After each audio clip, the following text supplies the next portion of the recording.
Hi everybody, welcome back to Lipstick Fridays, where I wear lipstick and talk about feminism. Sorry I was gone last week. Unfortunately, I just got, well, fortunately, I got a new job and have been working pretty full time. And then I got called in as well, so I was working overtime and just did not have time to film a video. So, things have kind of calmed down this week, and today I want to talk about beauty. I'm going to talk about two different things today, and they both relate to beauty. The first of which is beauty standards for women and people who identify as women, and number two is outside of beauty for women. So with that, let's just get started. So, beauty is a huge thing if you're a girl. It's one of the first things that gets kind of thrust upon you, like, oh, she's so cute, she's so pretty, what a nice young lady, etc. And so that's like something that we're taught to like strive for, and that we need to be like certain people, and that it's a competition. And it's not a competition, and that is one of the biggest ways that women have been subjugated, is by teaching women that it is a competition between them and every other woman, that they have to be more beautiful than, or that the reason they didn't get the guy is because they weren't as pretty, or whatever, and just pitting girls against each other in a really horrible way, and having them internalize misogyny, and think that that's okay to do, and obviously it is not. So we kind of have these huge standards, and those standards are incredibly Eurocentric and incredibly like cis-centered and able-bodied, as you know, is with most other things. And so, like, African American girls, they never see black people on TV. They never see that their hair is beautiful, and because it's different, they think that it is not beautiful. And the same thing happens with like the same thing happens with like Eastern Asian ethnicities, with like them thinking that like their eyes being a little smaller is not as pretty, and just like anything outside the norm is not beautiful, which is not true at all. People of all ethnicities are beautiful, and normal is boring.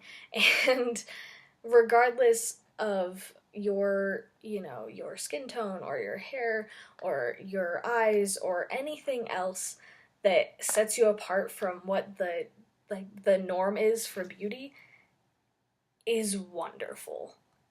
And I think that we need to start realizing that beauty is not just anorexic models.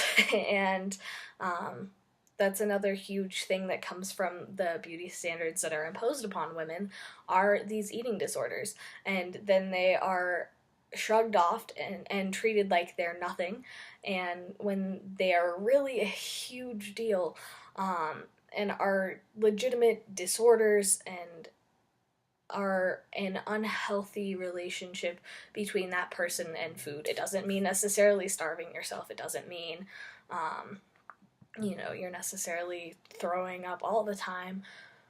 It just means that you and food have an unhealthy relationship. What we need to start doing is not treating food like it's a bad thing.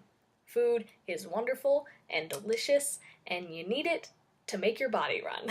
So I think that these beauty standards that have been imposed upon women are incredibly unfair and incredibly uninclusive and really harmful.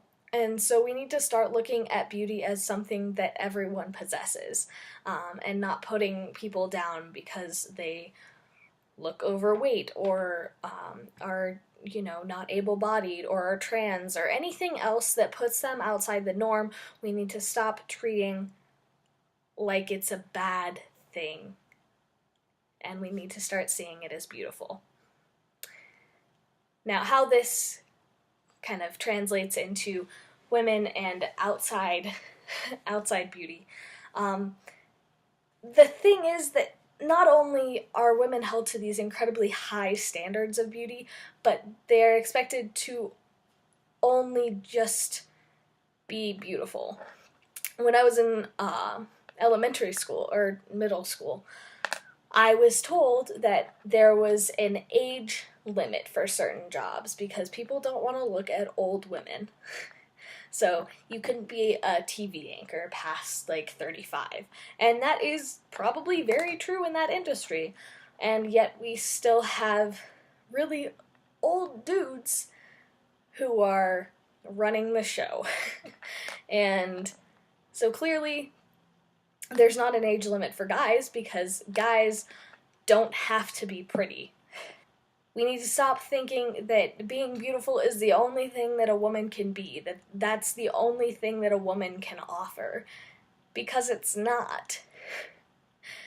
There are so many incredible things that a woman can be. And while those women are probably also really pretty, they are smart and they are creative and they are talented and they make good parents and good CEOs and good senators and good lawyers and good everything else. And they're not just there to be pretty. They're not there for men to look at. They're not there for a fulfillment of an equal opportunity employer requirement. They have worth. And worth is derived from so much more than just beauty. So,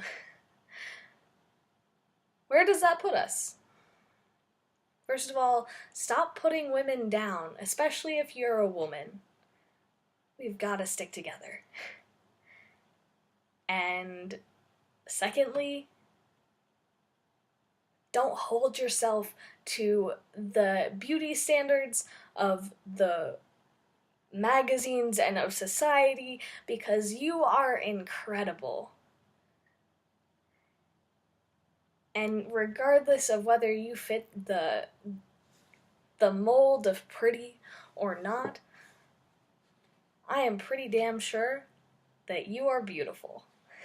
And regardless of whether or not you think you are beautiful, or whether society sees you as beautiful, remember that that is not the only trait that a woman can possess. And that if you are not traditionally pretty, that you are also funny and intelligent and creative, and that you can do whatever you damn well please.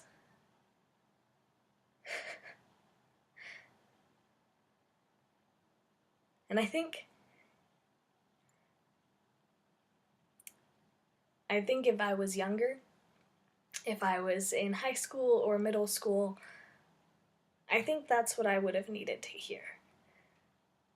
That instead of my mom telling me that I needed to worry about puberty because I was going to gain weight,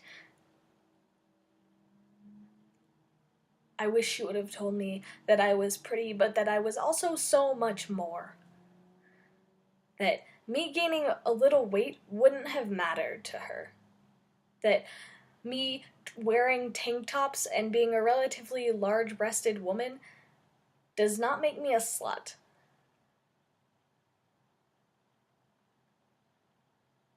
So dear me, keep doing you. Be incredible and intelligent, and don't be afraid of what your peers think because you are smart. Do not be deterred when they call you a talking dictionary or a walking dictionary.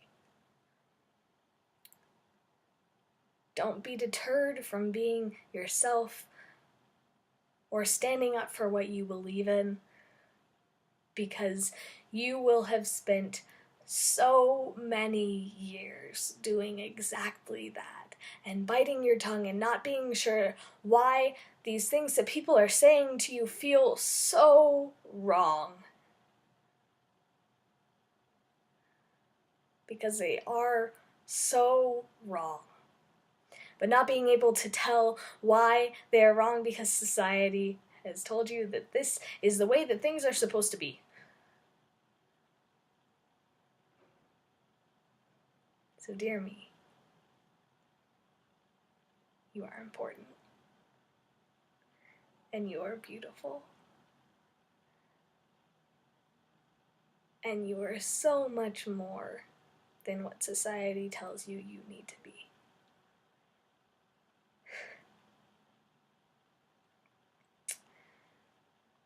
So with that, I will see you guys next week, in which I read and review this book. Listen, I know that the whole mirrored screen thing is like really frustrating, but anyway, it's Alice Walker's The Color Purple. Got it from my public library. Pretty cool stuff. I like it. And I will be doing a review of that next week, so I will see you then. Bye.